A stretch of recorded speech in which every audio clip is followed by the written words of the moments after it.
जय माँ विंध्यवासिनी। आज हम लोग श्रीमद् देवी भागवत महात्म्य में भगवान विष्णु और मधुकैटभ के बीच 5000 वर्षों तक हुए युद्ध के बारे में जानेंगे।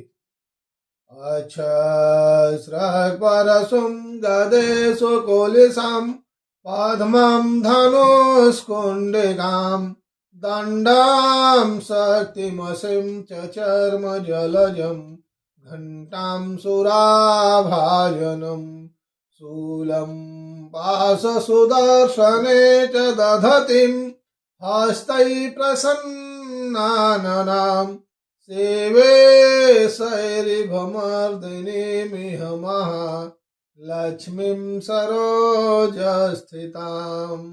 विन्ध्यस्तां विन्ध्यनिलयां विन्ध्य पर्वतवासिनीं योगिनीं योगमायां त्वां चण्डिकां प्रणमाम्यहम्। जय माँ दुर्गा, जय माँ तारा दयामयी कल्याण करो। जय माँ दुर्गा, जय माँ तारा दयामयी कल्याण करो। जय माँ दुर्गा, जय माँ तारा दयामयी कल्याण करो। जय माँ विन्ध्यवासिनी।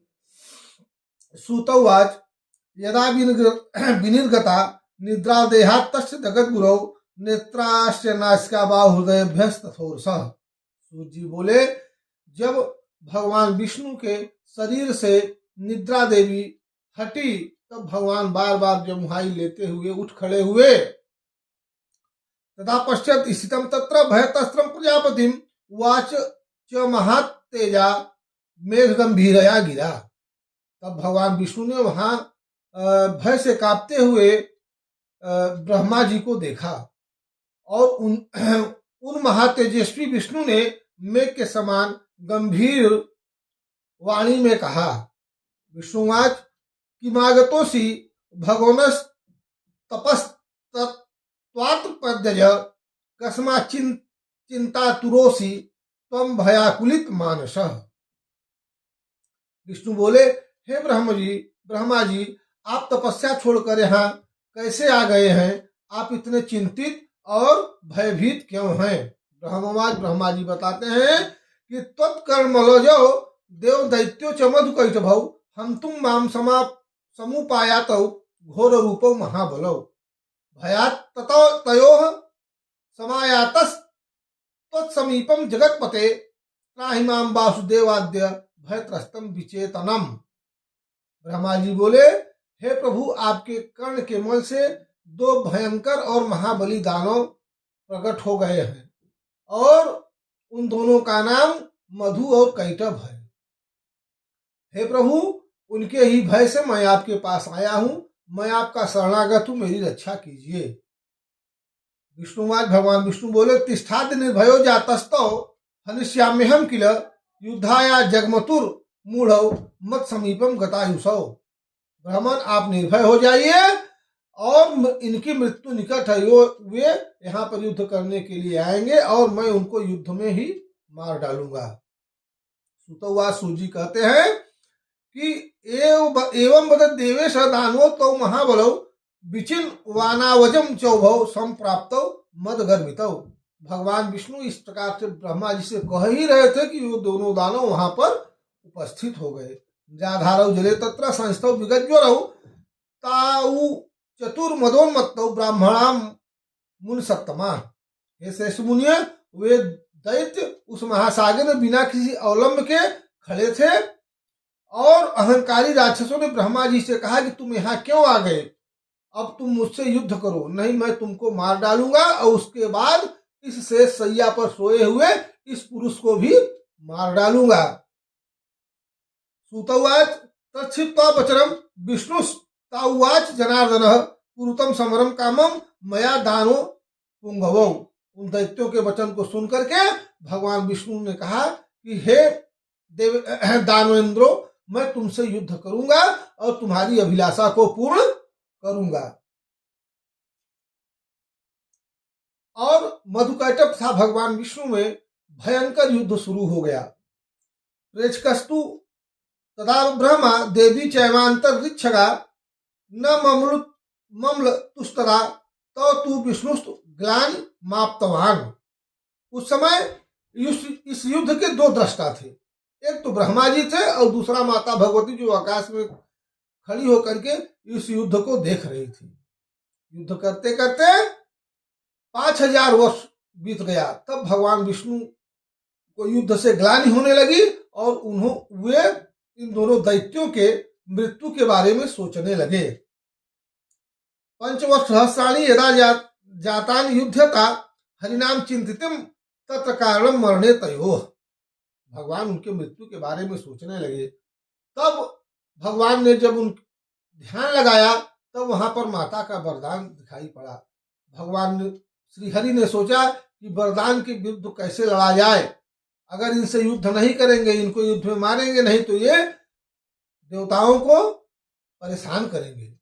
इसलिए भगवान ने देवी की आराधना की प्रारंभ कर दी। माता की आराधना प्रारंभ करके भगवान विष्णु ने जब माता प्रसन्न हुई तब भगवान विष्णु ने उनसे कहा कि हे माता, आपके वरदान के द्वारा ये दोनों दानव महाबली और मदोन्मत्त हो गए हैं, इनको मारने का कोई उपाय बताइए। माता प्रसन्न होकर के भगवान से कहा कि हे भगवान, आप जाकर के इनसे पुनः युद्ध कीजिए और तब मैं इनको सिर्फ मोहित करके मारा जा सकता है, इनको मैं मोहित कर लूंगी, उसके बाद आप इन दोनों का वध कर दीजिएगा। सूत जी बोले।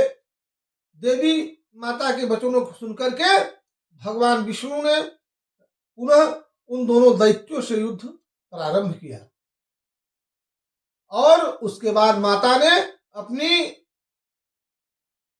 दृष्टि से उन दोनों को मोहित कर दिया और भगवान विष्णु ने उपहास करते हुए उन दोनों दैत्यों से कहा कि हे दानवेंद्रों, अब तुम मुझसे वरदान मांग लो, जो कुछ मांगोगे वो मैं तुमको दूंगा। तब वे दोनों दानव श्रेष्ठ उन्होंने ये कहा कि हम लोग याचक नहीं हैं, हम लोग दानी हैं और आप वीर हैं, आपने हम लोगों के साथ इतने दिनों तक युद्ध किया, इसलिए आप हमसे कुछ वरदान मांग लो। तब भगवान विष्णु ने उनसे कहा कि हे दानवेंद्रों, आपकी मृत्यु मेरे हाथों द्वारा हो। ऐसे भगवान विष्णु के ऐसे वचन को सुन करके वे दोनों दानव ठगे हुए महसूस करने लगे। उन्होंने कहा कि हे भगवान, आप हमको किसी निर्जल भूमि पर मारिए। तब भगवान विष्णु ने अपने दोनों जांघों को पूरे सागर के ऊपर बढ़ा दिया और उसके बाद उन दोनों दानवों से